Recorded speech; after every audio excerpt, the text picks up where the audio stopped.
नमस्कार साथियों, स्वागत है आपका आपके अपने YouTube चैनल अचीवर्स एकेडमी में।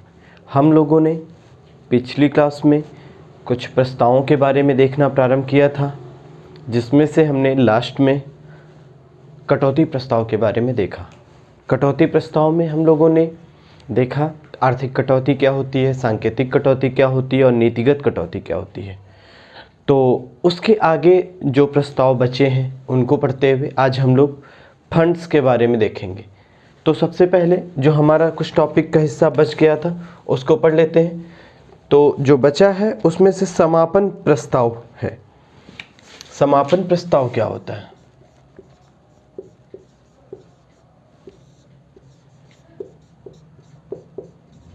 समापन प्रस्ताव हम कहेंगे इसको क्लोजर मोशन।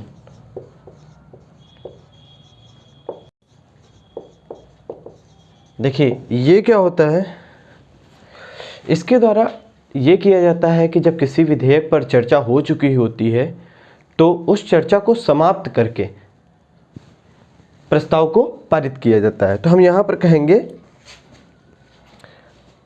जो विधेयक होता है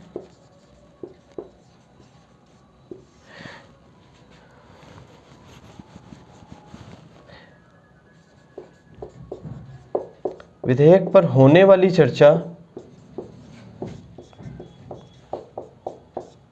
को समाप्त कर दिया जाता है।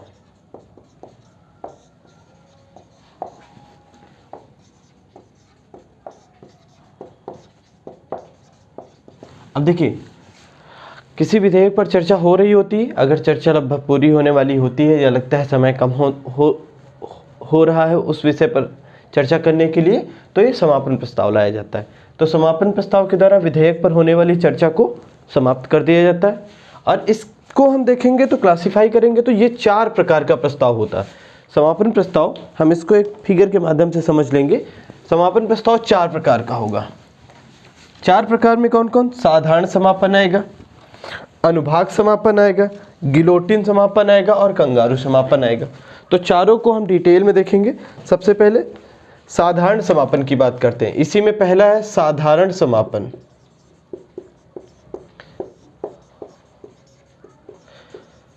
दूसरे की बात करेंगे तो दूसरा हमारा क्या है? अनुभाग समापन। अनुभाग समापन। तीसरा जो है हमारा वो है गिलोटिन समापन। और चौथा है हमारा सबसे अंतिम में कंगारू समापन।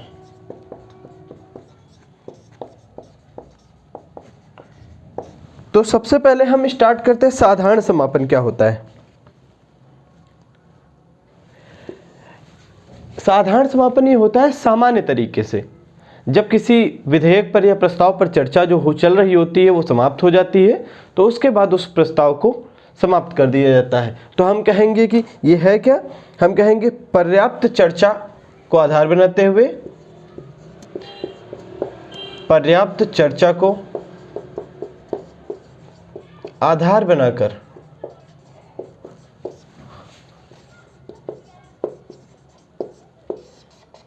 पर्याप्त चर्चा को आधार बनाकर किसी विषय पर होने वाली किसी विषय या विधेयक पर होने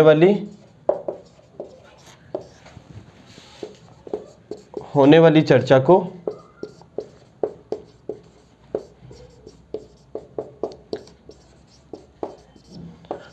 समाप्त कर दिया जाता है।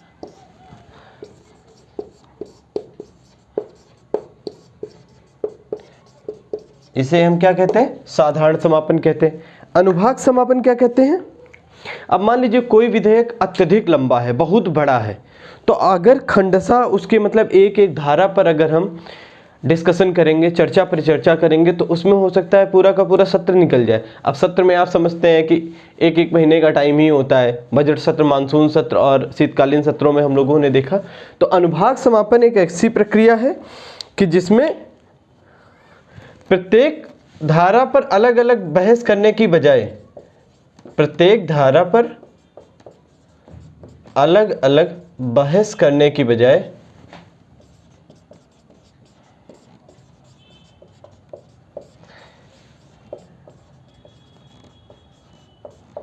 अनेक धाराओं को संकलित कर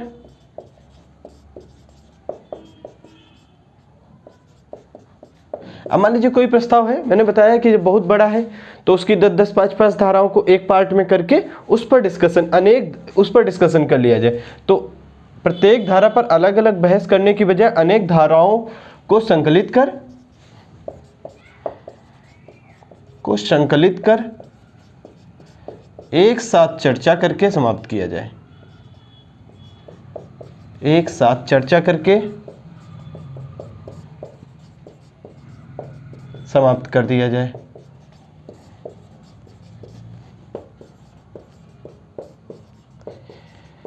ये हमारा हो जाएगा अनुभाग समापन। अब गिलोटीन समापन क्या होता है? गिलोटीन एक प्रकार से समय बचाने का तरीका होता है। अब समय बचाने का तरीका मतलब कोई प्रस्ताव आया, अब लगता है समय कम है, सत्र खत्म होने और अत्यधिक महत्वपूर्ण विषय है, तो उस विधेयक पर क्या किया जाएगा, बस थोड़ी ही देर में डिस्कशन करके उसको समाप्त कर दिया जाएगा। तो हम यहाँ पर देखते हैं, तो गिलोटीन समापन हम यहाँ पर हम इसकी बात करेंगे, समय बचाने का तरीका है। समय बचाने का तरीका, अब समय बचाने का तरीका ये क्या है? और ये भी हो सकता है कि इसमें जैसे जिन भागों पर डिस्कशन हो चुकी होती, सपोज करिए कि कोई एक विधेयक है, एक ही विधेयक में 4-5 विषय हैं, A B C D E. अब मान लीजिए ए बी सी पर डिस्कशन हो चुकी हो और ए बी सी पर डिस्कशन हो गई और बचे कौन से विषय, डी ई। तो ए बी और सी को छोड़कर डी और ई पर केवल चर्चा की जाए। तो हम कहेंगे यहाँ पर कि जिन हिस्सों पर बहस हो चुकी होती, विधेयक के जिन हिस्सों पर बहस हो चुकी होती है उनको छोड़कर जिन हिस्सों पर बहस हो चुकी होती है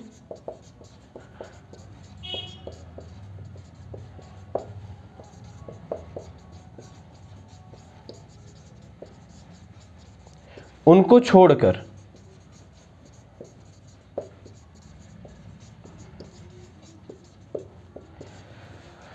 छोड़कर किया गया डिस्कशन या चर्चा, की गई चर्चा, उसके बाद गिलोटिन प्रस्ताव ले आया जाएगा। अब कंगारू समापन क्या होता है? अब कंगारू समापन ये होता है, सपोज करिए कि इसी का एग्जांपल ले, विधेयक ये है, इसकी धाराएं A B C D E, अब 5 धाराएं हैं। अब सपोज करिए कि इसकी सारी धाराएं, सभी धाराएं महत्वपूर्ण नहीं है, लेकिन सपोज करिए कि ए धारा महत्वपूर्ण है और ई महत्वपूर्ण है, तो केवल ए और ई पर डिस्कशन हो जाए। मतलब कि कंगारू समापन के द्वारा ये किया जाता है कि विधेयक की महत्वपूर्ण धाराओं पर चर्चा करके प्रस्ताव को समाप्त कर दिया जाता है। विधेयक की महत्वपूर्ण धाराओं पर चर्चा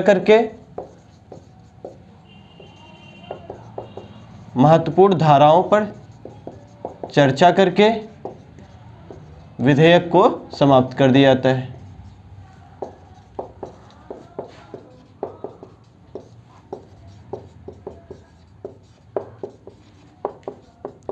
तो ये हम लोगों ने देखा कंगारू समापन हो गया। देखिए चारों के चारों समापन के बारे में हम लोगों ने डिस्कस किया। क्या डिस्कस किया? साधारण समापन, अनुभाग समापन, गिलोटीन समापन, कंगारू समापन। देखिए गिलोटीन समापन और कंगारू समापन में थोड़ा सा अंतर है।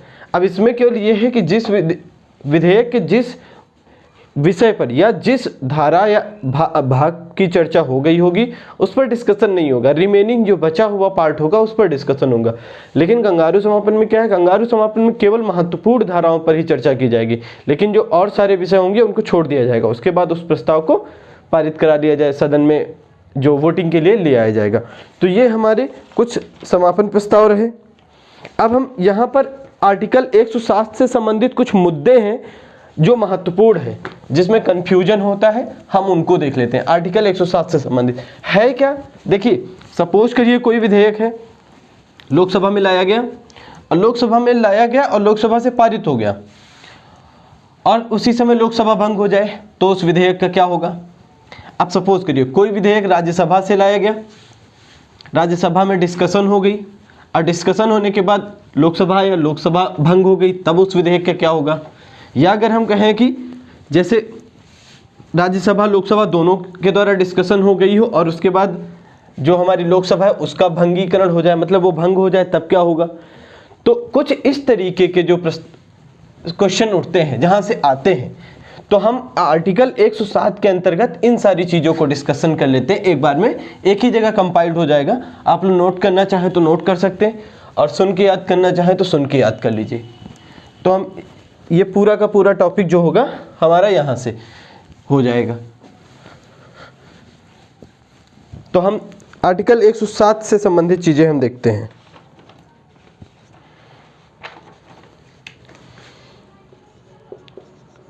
आर्टिकल 107, देखिए इसमें से मैंने किन विषयों की बात की, कुछ ऐसे विधेयक जो लोकसभा में लाए गए हों और लोकसभा भंग हो गई हो, तो क्या होगा। तो हम पहला लिखते हैं, सपोज करिए लोकसभा में लंबित विधेयक या लंबित प्रस्ताव, लंबित प्रस्ताव लोकसभा भंग होने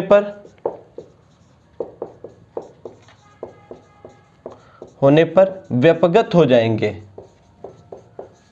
व्यपगत हो जाएंगे। ये हमारा पहला था। दूसरा इशू इसका क्या है, जो दूसरा इशू है वो ये है कि लोकसभा से पारित हो गया एवं राज्यसभा में लंबित है, राज्यसभा में पेंडिंग है।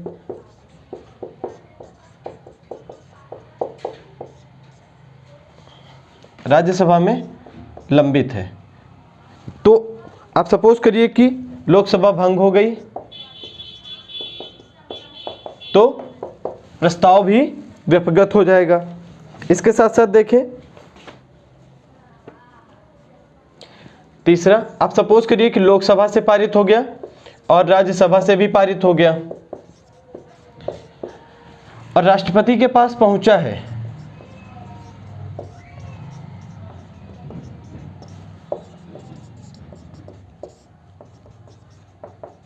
और लोकसभा भंग हो जाए, लोकसभा भंग हो जाए, तब क्या होगा। लोकसभा भंग हो जाए तो ऐसी स्थिति में प्रस्ताव जो है वो व्यपगत नहीं होगा, प्रस्ताव व्यपगत नहीं होगा। ये हमारा तीसरा पार्ट था इसका। इसी में एक और सिचुएशन बनती है, उसको भी देख लेते हैं। वो क्या है, राज्यसभा में सपोज करिए उत्पन्न होने वाला विधेयक, उत्पन्न विधेयक राज्यसभा में उत्पन्न हुआ और राज्यसभा में ही है, मतलब अभी इस पर चर्चा परिचर्चा हो रही है, राज्यसभा में है, हम इसको क्या कहें, और लोकसभा भंग हो जाए। लोकसभा के भंग होने पर व्यपगत नहीं होगा। ये कितनी माइन्यूट सी चीजें हैं, बिल्कुल छोटी छोटी चीजें हैं कि राज्यसभा में उत्पन्न विधेयक और राज्यसभा में ही है, उस पर चर्चा हो रही, लेकिन लोकसभा अगर भंग हो जाती है तो वो व्यपगत नहीं होगा। लेकिन हम लोगों ने देखा कि लोकसभा से पारित एवं राज्यसभा में लंबित विधेयक लोकसभा के भंग होने पर भंग हो जाएगा। इस तरीके से इसी में और एक दो इशू बचते हैं, उनको भी देख लेते हैं। वो क्या है,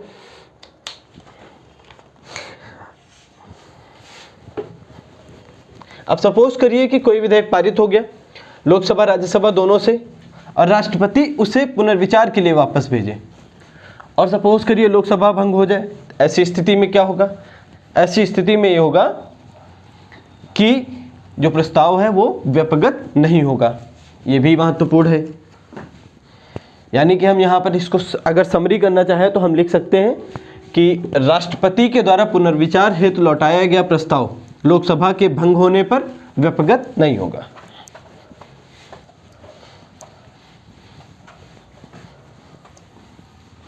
चलिए हम इसको भी देख लेते हैं। राष्ट्रपति के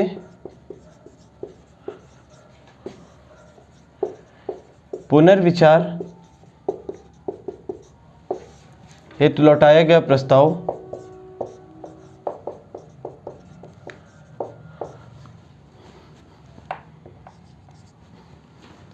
लौटाया गया प्रस्ताव लोकसभा के भंग होने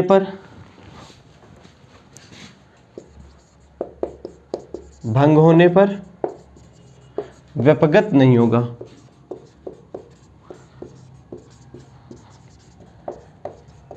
नेक्स्ट इशू है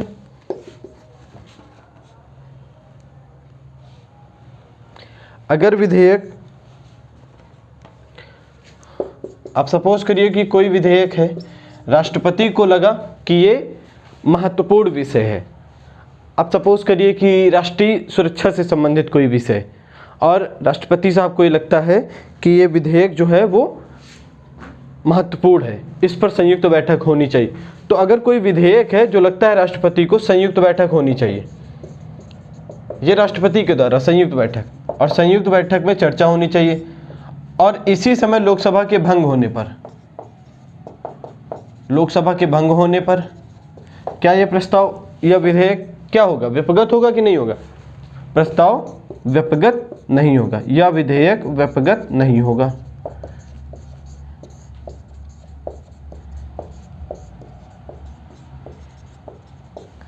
इसके बाद हम अगर देखें,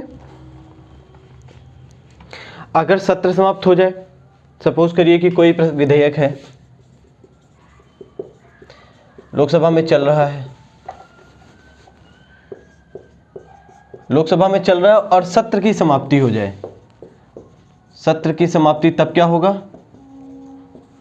उस पर अभी पूरी तरीके से चर्चा नहीं हो पाई है, या वो प्रस्ताव भी विधेयक मतलब बन के थोड़ा सा तैयार है, डिस्कशन अभी बिल्कुल भी नहीं हुआ है, तो हम कहेंगे कि विधेयक जो होगा वो व्यपगत नहीं होगा। यानी कि जब पुनः सत्र प्रारंभ होगा तो उस पर चर्चाएं होंगी। तो ये कुछ प्रस्ताव से संबंधित चीजें हम लोगों ने देखी। तो हम लोग काफ़ी दिनों से पार्लियामेंट्री टॉपिक पढ़ रहे हैं, अभी हम लोग कुछ और अभी इसी में पढ़ेंगे पार्लियामेंट से संबंधित। अभी प्रश्नों के बारे में डिस्कशन नहीं हुआ है, जिसमें से हम लोग तारांकित प्रश्न देखेंगे, अतारांकित प्रश्न देखेंगे, इस तरीके से अल्प सूचना के प्रश्न देखेंगे। तो सदन में जो काल होगा इनके बारे में डिस्कशन करेंगे, पीरियड जो होता है, क्वेश्चन आवर करके, प्रश्नकाल, शून्यकाल, जीरो आवर, ये भी डिस्कशन करना है। लेकिन उससे पहले हम लोग अभी आज डिस्कस कर लेते हैं ग्रांट्स के बारे में, अनुदान, विभिन्न प्रकार के अनुदान क्या होंगे। देखिए बेसिकली अनुदान, एक अनुदान के बारे में हम आपको बता चुके हैं, वोट ऑन अकाउंट के बारे में। वोट ऑन अकाउंट के बारे में मैंने क्या बताया, 2017 से समाप्त हो गया है। जब से बजट की प्रक्रिया जो है वो पहले शिफ्ट हुई, फरवरी स्टार्टिंग में बजट आने लगा, तब से वो ख़त्म हो गई है। तो महत्वपूर्ण बन जाता है, अभी एग्ज़ाम में भी नहीं आया। तो जो लेखानुदान है, वोट ऑन अकाउंट है, वो ख़त्म हो गया। लेकिन इसके अलावा हमें क्या क्या पढ़ना है, भारत की संचित निधि, भारत की लोक लेखा निधि, और उसके साथ साथ आकस्मिकता निधि जो संविधान सृजित है, जिनका संविधान में वर्णन है, इनके बारे में चर्चा करेंगे और डिटेल से देखेंगे। तो सबसे महत्वपूर्ण चीज पहले देख लेते हैं, विभिन्न प्रकार के अनुदान। विभिन्न प्रकार के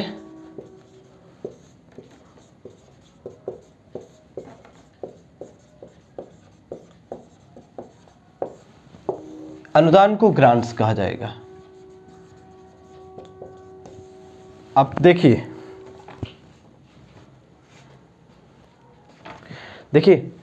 सरकार के द्वारा किसी योजना को चलाने के लिए जिस राशि का मांगा जाता है प्रयोग करने के लिए, उसे हम अनुदान कहते हैं। अगर हम इसको परिभाषा के रूप में देखें, अनुदान क्या होता है, तो अनुदान क्या होगा हम देखेंगे, सरकार की किसी योजना के लिए,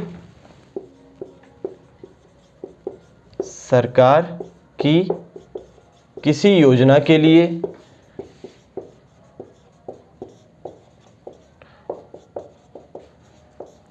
लोकसभा में, अब लोकसभा में ही क्यों, क्योंकि जो हम देखेंगे कि मंत्रिपरिषद लोकसभा के प्रति उत्तरदायी होती है। तो जो बजट प्रक्रिया है वास्तविकता में वो मिनिस्टर के द्वारा लाई जाती है। तो इसके लिए हम यहाँ पर देखेंगे कि लोकसभा का प्रयोग हुआ है कि सरकार की किसी योजना के लिए लोकसभा से धनराशि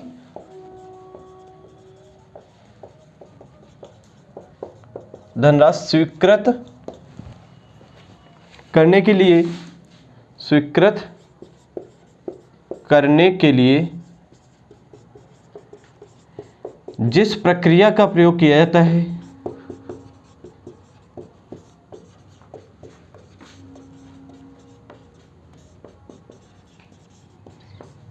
किया जाता है उसे अनुदान कहते हैं।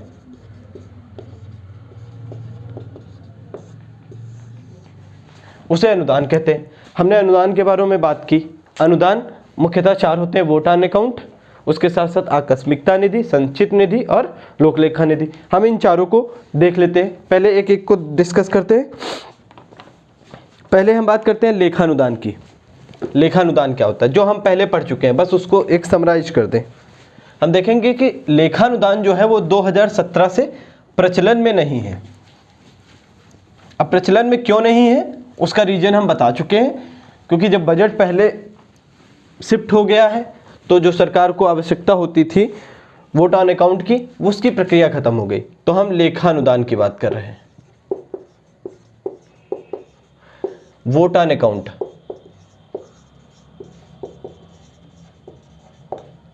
वोट ऑन अकाउंट की बात किया।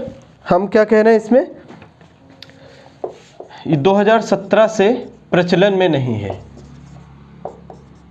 देखिए बार बार फोकस किया जा रहा है 2017 से प्रचलन में नहीं है, किसी एग्जाम में बैठा ना हो क्वेश्चन बन के इसके द्वारा। लेकिन हमने ध्यान दिया था, बात की थी जब इसको पढ़ रहे थे कि सरकार के द्वारा अगर 12 लाख करोड़ रुपए का 12 लाख करोड़ रुपए का अगर बजट बनता था तो हम लोग देखते थे उसमें से 2 महीने के लिए 2 लाख करोड़ रुपए का ये वोट ऑन अकाउंट बनाया जाता था, लेखानुदान। तो हम देखते थे कि इसके द्वारा क्या किया जाता था कि बजट की कुल राशि का, सामान्यतः बजट की कुल राशि का 1/6 हिस्सा होता था,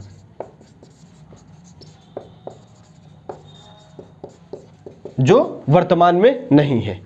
ये चीज हम लोगों ने वोट ऑन अकाउंट के से संबंधित देखी। अब इसी से संबंधित कुछ चीजें और हैं, नॉर्मल हैं, लेकिन हम लोग बस उसकी टर्मोलॉजी से परिचित हो जाए, फिर हम लोग अपने उस पर आते हैं जो हमारी कॉन्स्टिट्यूशन के द्वारा बनाई गई हैं, जिनके लिए लोकसभा की स्वीकृति आवश्यक होती है, उनके बारे में डिस्कस करते हैं। सबसे पहले इसमें से पूरक अनुदान के बारे में बातचीत कर लेते हैं।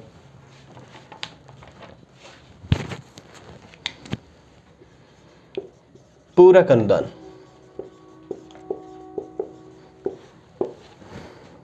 इसको इंग्लिश में कहते हैं सप्लीमेंट्री ग्रांट।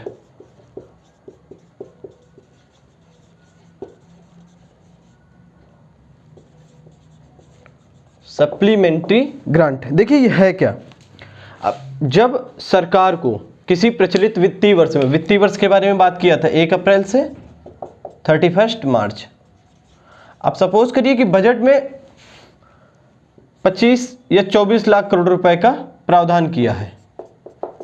अब सपोज करिए कि किसी योजना के लिए, इसमें सपोज करिए कि राफेल के लिए 5 लाख करोड़ रुपए का एलोकेशन कर दिया गया है। अब सरकार को ये लगे कि नहीं ये राशि कम पड़ेगी, तो अतिरिक्त अनुदान के लिए पूरक अनुदान की व्यवस्था की गई। तो हम इसको अगर परिभाषा में लिखना चाहें तो हम ये कहेंगे, जब गवर्नमेंट किसी योजना में प्रचलित वित्तीय वर्ष, जब सरकार किसी वित्तीय वर्ष में, फाइनेंशियल ईयर में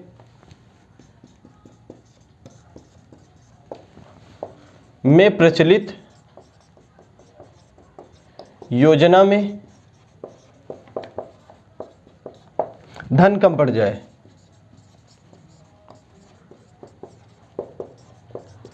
तब पूरक अनुदान की मांग की जाती है।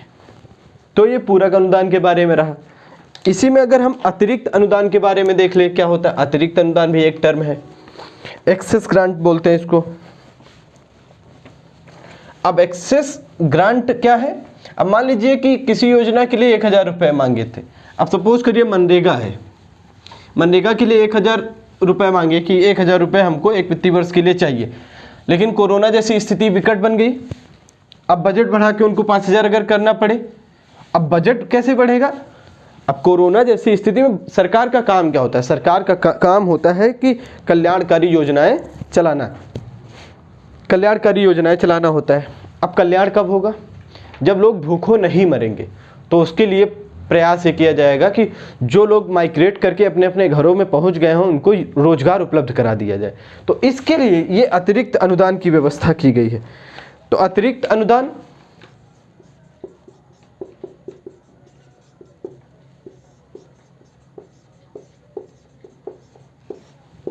इसको हम बोलते हैं एक्सेस ग्रांट।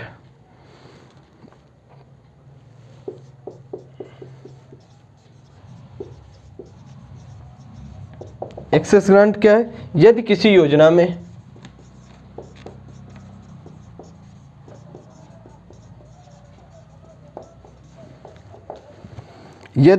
योजना में वित्तीय वर्ष के दौरान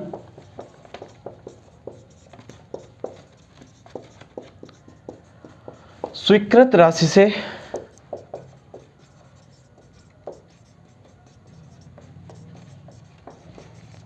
अधिक खर्च हो जाए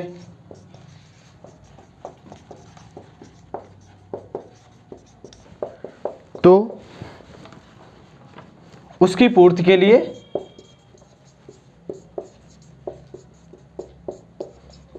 लिए एक्सेस ग्रांट की आवश्यकता होती है। यह हमेशा वित्तीय वर्ष के समापन की बाद लाया जाएगा। अब इसी में से दो और छोटी छोटी चीजें हैं, जिसमें से एक का नाम है प्रत्यानुदान बोलते हैं। अब प्रत्यानुदान क्या होगा? सपोज करिए कि कोई ऐसी स्थिति हो गई, अब कोरोना का एग्जाम्पल हो चुका, सपोज करिए कि चाइना से युद्ध हो जाए। अब चाइना से युद्ध हो जाए तो सरकार एक एक चीज का हिसाब तुरंत नहीं दे सकती कि हमको इस युद्ध में जो चल रहा है ड्यूरिंग, मतलब इंडिया चाइना वार अगर चलने लगे तो हमको इतने रुपए की गोलियां खरीदनी, इतने रुपए की मिसाइलें खरीदनी, इतने रुपए का बम खरीदना है, इसके बारे में नहीं होगा। तो क्या किया जाएगा? इसके लिए सरकार अपने क्रेडिट पर कि आप हमें मिनिमम 5 लाख करोड़ रुपए दे दीजिए चाइना से युद्ध लड़ने के लिए, और 5 लाख करोड़ का हिसाब हम बाद में देंगे जब युद्ध समाप्त हो जाएगा। क्योंकि अभी स्थिति क्या है कि स्थिति हम अभी कंट्रोल में लाएं, मतलब कि जो युद्ध है हम उसको सतत रूप से कर सकें और उसमें हम विजय पताका फहराएं। तो इस तरीके से अनुदानों का प्रयोग किया जाता है। दो और बचे हैं, हम इसको देख लेते हैं। एक होता है प्रत्यानुदान और एक होता है आपवादिक अनुदान। एक प्रत्यानुदान और एक आपवादिक अनुदान, दोनों में सिमिलरिटी ही है। तो अनुदानों के बारे में अभी ये हम लोगों ने थोड़ा सा पढ़ा। अभी जो महत्वपूर्ण है भारत की निधियों के बारे में पढ़ने का, कि विभिन्न प्रकार की जो निधियां, अब सबसे महत्वपूर्ण हिस्सा प्रारंभ होने जा रहा है निधियों में, जिसे हमें याद रखना है। एग्जाम में आर्टिकल के जरिए पूछा जा सकता है कि किस आर्टिकल में क्या है, या कुछ और इससे पूछ सकते हैं। तो हमारा टाइटल क्या होगा? विभिन्न प्रकार की निधियां। विभिन्न प्रकार की निधियां। अब देखिए, हम कहें तो इसको अलग अलग अगर पढ़ना चाहे, मैंने बताया निधियां क्या होंगी, आकस्मिकता निधि, संचित निधि, लोक लेखा निधि। तो हम तीनों के बारे में पढ़ लेते हैं। सबसे पहले भारत की संचित निधि। भारत की संचित निधि। अब भारत की जो संचित निधि है, इसकी जो चर्चा है वो अनुच्छेद 266 266 क्लॉज 1 में है। देखिए ध्यान से देख लीजिएगा, यहां से सीधा क्वेश्चन बनेगा कि आर्टिकल 266 क्लॉज 1 क्या कहता है। भारत की संचित निधि के बारे में ये चर्चा करता है। अब संचित निधि होगी क्या, पहले ये देख लेंगे कि ये संसद के व्ययाधीन होगी। संसद या विधायिका के व्ययाधीन होगी, व्ययाधीन होगी। इससे धन निकालने के लिए, भारत की संचित निधि से धन निकालने के लिए जिस विधेयक की आवश्यकता पड़ती है उसे हम विनियोग विधेयक कहते हैं। विनियोग विधेयक कहते हैं। एक एक क्वेश्चन यहां से इंपॉर्टेंट है टर्मोलॉजी पर। भारत की संचित निधि से धन निकालने के लिए जिस विधेयक का उपयोग किया जाता है उसे विनियोग विधेयक कहते हैं। इसके साथ साथ हम कहें इसमें शामिल क्या होता है, इसमें शामिल होगा कर से प्राप्त आय। अब कर कैसे? इनकम टैक्स हो गई, प्रोडक्ट टैक्स हो गया, उत्पाद कर से प्राप्त आय हो जाएगी। इसके द्वारा जो सरकारी कंपनियां होती, नवरत्न, महारत्न, इस तरीके की जो इकोनॉमी में हम लोग डिस्कशन करेंगे, इनसे जो प्रॉफिट प्राप्त होता है इनसे हो गया। इसके साथ साथ मान लीजिए कि ऋण का पुनर्भुगतान, मान लीजिए किसी देश को हमने ऋण दिया था, अब सपोज करिए कि सेशल्स को, सेशल एक छोटा सा देश है, तो सेशल्स को हम लोगों ने सपोज करिए 200 करोड़ रुपए का मतलब लोन दिया। अब उसके यहाँ पर जो सप्लाई पैसे की थी वो पूरी हो गई और वहाँ पर विकास की प्रक्रिया चल रही है, तो वापस करना चाहता है, तो जो वापस करेगा तो पैसा भी यहीं पर संचित निधि में आएगा। इसी तरीके से हम देखेंगे कि जो ब्याज होगा, अब सपोज करिए किसी देश को हमने कुछ पैसा दिया 200 करोड़ रुपए, 500 करोड़ रुपए, और उसका जो ब्याज बनता है, उस ब्याज से जो रुपया आएगा वो भी भारत की संचित निधि में आएगा। अब यहीं पर हम दूसरी निधि के बारे में देख लेते हैं, भारत के लोकलेखा, भारत का लोकलेखा निधि, भारत की लोकलेखा निधि। भारत की लोकलेखा निधि देखिए आर्टिकल 266 क्लॉज 1 और ये जो है आर्टिकल 266 क्लॉज 2 में इसके बारे में चर्चा है। आर्टिकल 266 क्लॉज 1 किसकी बात करता है? भारत की संचित निधि की। आर्टिकल 266 क्लॉज 2 किसकी बात करता है? भारत की लोकलेखा निधि की बात करता है। हम देखेंगे कि ये कार्यपालिका के व्यय अधीन होगी, कार्यपालिका या फिर हम कहें राष्ट्रपति, कार्यपालिका या राष्ट्रपति के व्यय अधीन होगी। अब कार्यपालिका या राष्ट्रपति के व्यय अधीन होगी, हम यहाँ पर कहेंगे कि ऐसी राशियों को रखा जाएगा इसमें जो नियमित सरकार की आय का स्रोत नहीं है। सपोज करिए कि हमने देखा कि इसमें कौन कौन सी चीज़ें आती हैं, कर से प्राप्त आय आएगी, इसके बाद ब्याज दर से प्राप्त आय आएगी, ऋण के पुनर्भुगतान से प्राप्त आय आएगी, जो कंपनियां होंगी सरकारी उनका जो लाभ होगा वो भी यहीं पर आएगा। लेकिन इनसे जो बच जाएंगी चीज़ें तो वो अन्य, मतलब इसके प्रकार से कहा जाएगा, इसमें से जो सरकार की, सरकार का मतलब भारत सरकार की आय का नियमित स्रोत जो नहीं होती है, आय का नियमित स्रोत जो नहीं होती हैं वो राशियां आती हैं।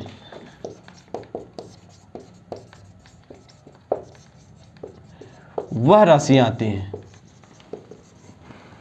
अब हम जैसे बात करें, जैसे पीएफ प्रोविडेंट फंड की बात की, बचत पत्र की बात कर लिया, बचत पत्र इसके द्वारा न्यायालय के द्वारा जुर्माना जो वसूला गया उसकी बात कर लिया, इसके द्वारा सपोज करिए कि ये इस तरीके की चीज़ें होती हैं, तो जो रेगुलर इनकम का सोर्स नहीं होती। और हमने ये भी देखा कि कार्यपालिका या राष्ट्रपति के व्ययाधीन होती।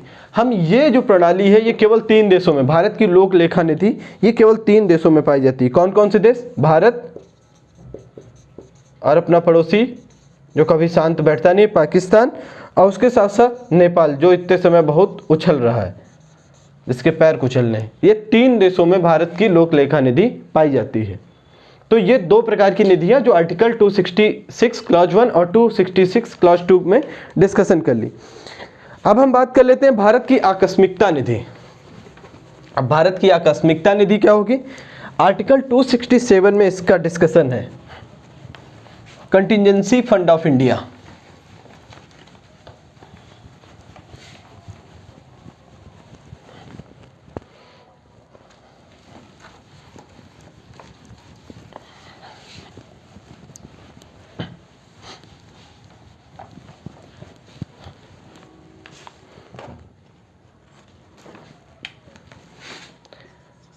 भारत की आकस्मिकता निधि।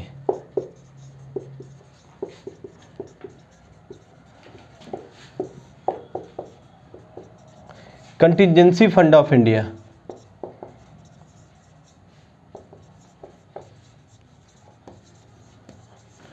हमने बताया अनुच्छेद 267 में, और ये ध्यान देंगे कि ये संसद के द्वारा सृजित है।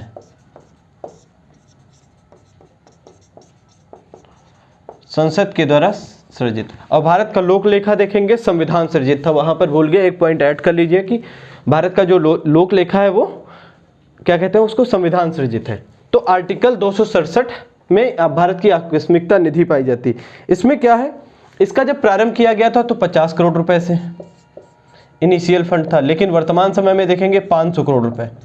होता क्या है, सपोज करिए कि कहीं अर्थक्वेक आ गया, दिल्ली में, यूपी में जो हमारा ये वाली बेल्ट है ऊपर की, पूर्वोत्तर वाली बेल्ट, जो हिमालयन बेल्ट के नाम से प्राय जान सकते हैं।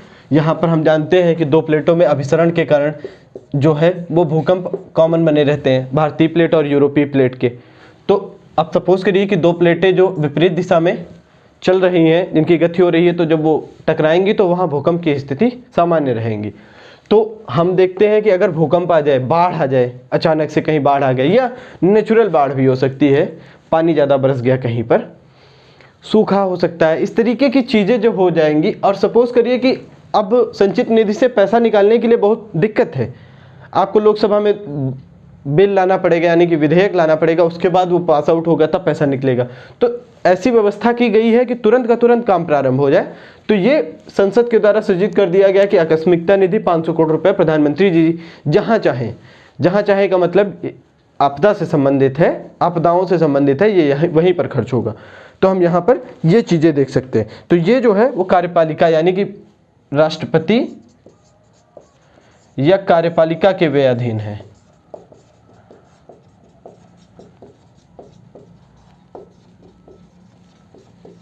तो ये